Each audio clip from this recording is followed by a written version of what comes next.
ಸಾಕ್ಷ್ಯಗಳ ಹೆಸರು, ವಿಳಾಸ, ಹೇಳಿಕೆಯ ವಿವರ ರಿಮಾಂಡ್ ಅರ್ಜಿಯಲ್ಲಿ ನೀಡಬೇಕು ಅನ್ನೋದು ಸಿ.ವಿ. ನಾಗೇಶ್ ಅವರ ವಾದ. ಆದರೆ ಯಾವುದೇ ಪ್ರಕ್ರಿಯೆಯನ್ನ ತನಿಖಾಧಿಕಾರಿ ಪಾಲಿಸಿಲ್ಲ.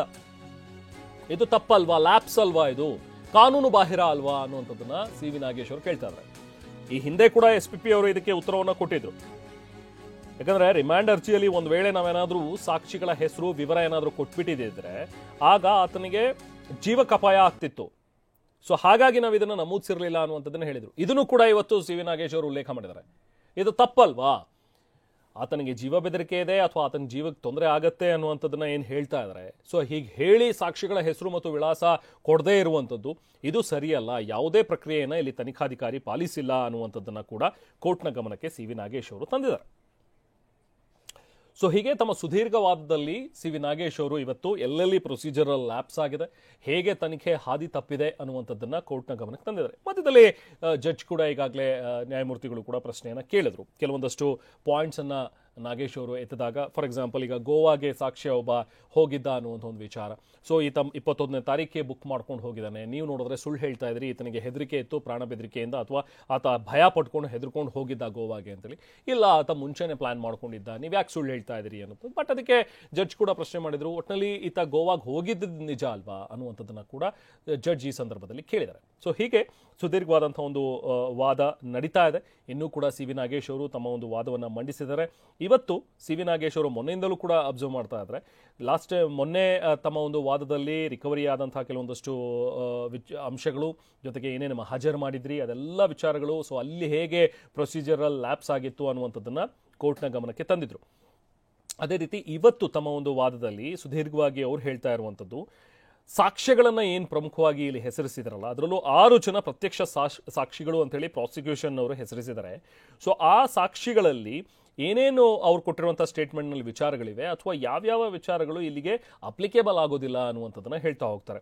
ಸೊ ಹಾಗೆ ತಮ್ಮ ಆರಂಭದಲ್ಲೇ ತಮ್ಮ ವಾದದಲ್ಲಿ ಹೇಳೋದು, ಸಾಕ್ಷಿ ಆಗಿರುವಂಥ ನರೇಂದ್ರ ಸಿಂಗ್ ಆಗಲಿ, ಮಲ್ಲಿಕಾರ್ಜುನ ಆಗಲಿ, ವಿಜಯ್ ಕುಮಾರ್ ಆಗಲಿ, ಪುನೀತ್ ಆಗಲಿ, ಜೊತೆಗೆ ಮಧುಸೂದನ್ ಆಗಲಿ, ಇವರೆಲ್ಲರೂ ಕೊಟ್ಟಿರುವಂಥ ಒಂದು ಸ್ಟೇಟ್ಮೆಂಟ್ ಎಷ್ಟು ವ್ಯತಿರಿಕ್ತವಾಗಿದೆ, ಅಥವಾ ಅವರು 164 ಹೇಳಿಕೆಯನ್ನೇ ನಾವಿಲ್ಲಿ ನಂಬಬೇಕು. ಯಾಕಂದ್ರೆ 164 ಹೇಳಿಕೆನೇ 161ಗೆ 164ಗೆ ನಾವು ನೋಡಿದ್ರೆ 161ಗಿಂತ 164 ಹೇಳಿಕೆಗೆ ಹೆಚ್ಚು ಮೌಲ್ಯ ಇದೆ. ಸೊ ಹಾಗಾಗಿ ಅದನ್ನ ನಾವು ಓದಿ ನಾವಿಲ್ಲಿ ನೋಡ್ತಾ ಹೋದ್ರೆ ಈ ಹಲ್ಲೆಯನ್ನ ನೋಡಿರೋದ್ರ ಬಗ್ಗೆ ಯಾರು ಕೂಡ ಈ ಸಾಕ್ಷಿಗಳು ಹೇಳಿಲ್ಲ. ಜೊತೆಗೆ ದರ್ಶನ್ನೇ ಇದನ್ನ ಮಾಡಿದ್ದಾರೆ ಅನ್ನುವಂಥದ್ದು ಕೂಡ ಎಲ್ಲೂ ಉಲ್ಲೇಖ ಇಲ್ಲ. ಸೊ ಹಾಗಾಗಿ ದರ್ಶನ್ ಒಬ್ಬ ತಪ್ಪಿತಸ್ಥ ಅಥವಾ ಆತ ಆರೋಪಿ ಅಥವಾ ಆತ ಅಪರಾಧಿ ಅನ್ನುವಂಥದ್ದು ಹೇಳೋದಕ್ಕೆ ಸಾಧ್ಯ ಇಲ್ಲ ಅನ್ನೋ ಒಂದು ಮಾತುಗಳನ್ನು ಸಿ.ವಿ. ನಾಗೇಶ್ ಅವರು ತಮ್ಮ ವಾದದಲ್ಲಿ ತಿಳಿಸ್ತಾ ಇದ್ದಾರೆ.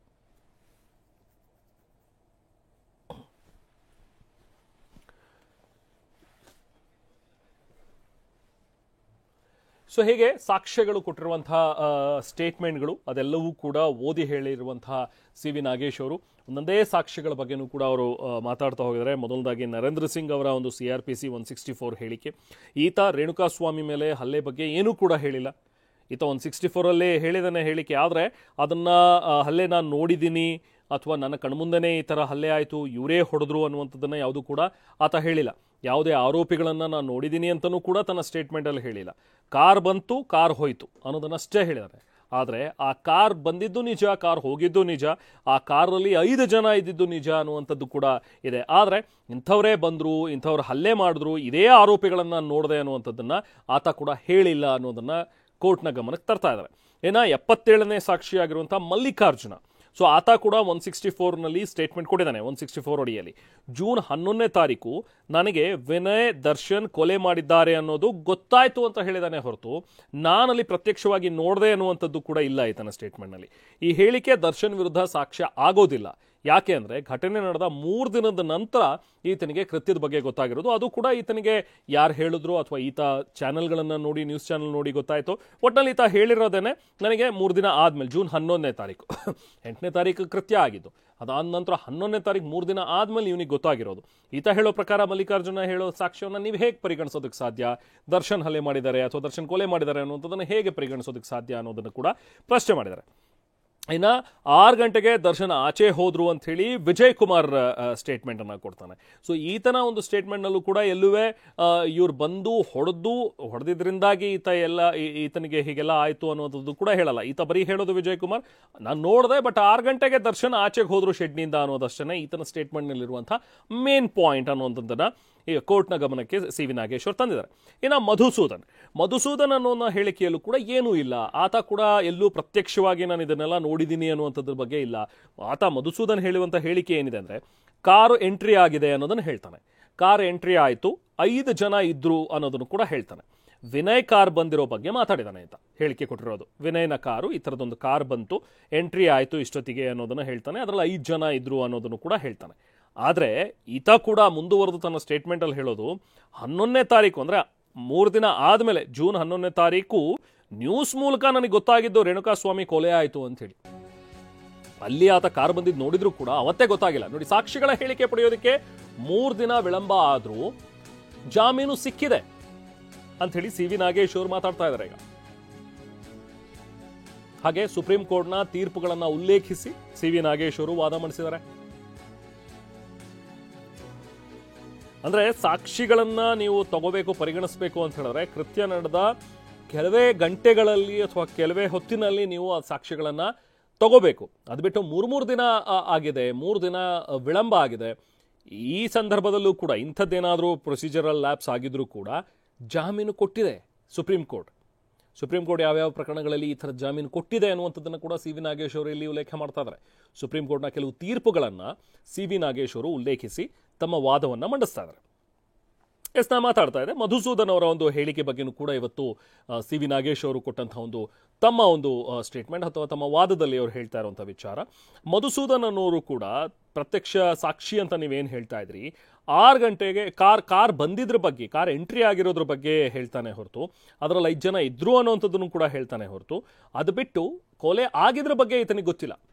ಈತ ತನ್ನ ಸ್ಟೇಟ್ಮೆಂಟಲ್ಲಿ ಹೇಳೋದು 6ನೇ ತಾರೀಕು ಜೂನ್ ಅಂದರೆ 8ಕ್ಕಾದರೆ 3 ದಿನ ಆದಮೇಲೆ ರೇಣುಕಾಸ್ವಾಮಿ ಕೊಲೆ ಆಯಿತು ಅನ್ನೋದು ನನಗೆ ಗೊತ್ತಾಗಿರೋದೇನೆ 3 ದಿನ ಆದಮೇಲೆ ನ್ಯೂಸ್ ಚಾನಲ್ ನೋಡಿ ಅನ್ನುವಂಥದ್ದನ್ನು ಈತ ಮಧುಸೂದನ್ ಹೇಳಿದಾನೆ. ಅಂದರೆ ಆತ ಅಲ್ಲಿದ್ದರೂ ಕೂಡ ಕಾರ್ ಬಂದಿದ್ದು ನೋಡಿದಾನೆ, ಅದರಲ್ಲಿ ಇದ್ದವರು ನೋಡಿದಾನೆ, ವಿನಯ್ ಕಾರೇ ಬಂದಿತ್ತು ಅಂತ ನೋಡಿದ್ರು ಕೂಡ ಬಟ್ ಒಳಗಡೆ ಏನಾಗಿದೆ, ಒಳಗಡೆ ಕೊಲೆ ಆಗಿದೆಯಾ ಅನ್ನುವಂಥದ್ದೇ ಈತನಿಗೆ ಗೊತ್ತಿರಲಿಲ್ಲ. ಸೊ ಹಾಗಾಗಿ ಈತನ ಸ್ಟೇಟ್ಮೆಂಟನ್ನು ಎಷ್ಟು ಮಟ್ಟಿಗೆ ನೀವು ಇದನ್ನು ಕನ್ಸಿಡರ್ ಮಾಡೋದಕ್ಕೆ ಸಾಧ್ಯ, ಇದು ಹೇಗೆ ಈ ಪ್ರಕರಣದಲ್ಲಿ ಹೋಲ್ಡ್ಸ್ ಗುಡ್ ಆಗುತ್ತೆ ಅನ್ನೋದು ಕೂಡ ಸಿ ವಿ ನಾಗೇಶ್ ಅವರು ಪ್ರಶ್ನೆ ಮಾಡಿದ್ದಾರೆ. ಇನ್ನು ಮುಂದುವರೆದು ಇಬ್ಬರು ಪ್ರಮುಖ ಸಾಕ್ಷಿಗಳು ಅಂತ ಹೇಳ್ತೀರಿ, ಒಬ್ಬ ಕಿರಣ್ ಮತ್ತೆ ಪುನೀತ್. ಸೊ ಆ ಎರಡು ಪ್ರಮುಖವಾದಂಥ ಸಾಕ್ಷಿಗಳ ಮೇಲೆ ಪ್ರಾಸಿಕ್ಯೂಷನ್ ಅವಲಂಬಿತ ಆಗಿರೋದು.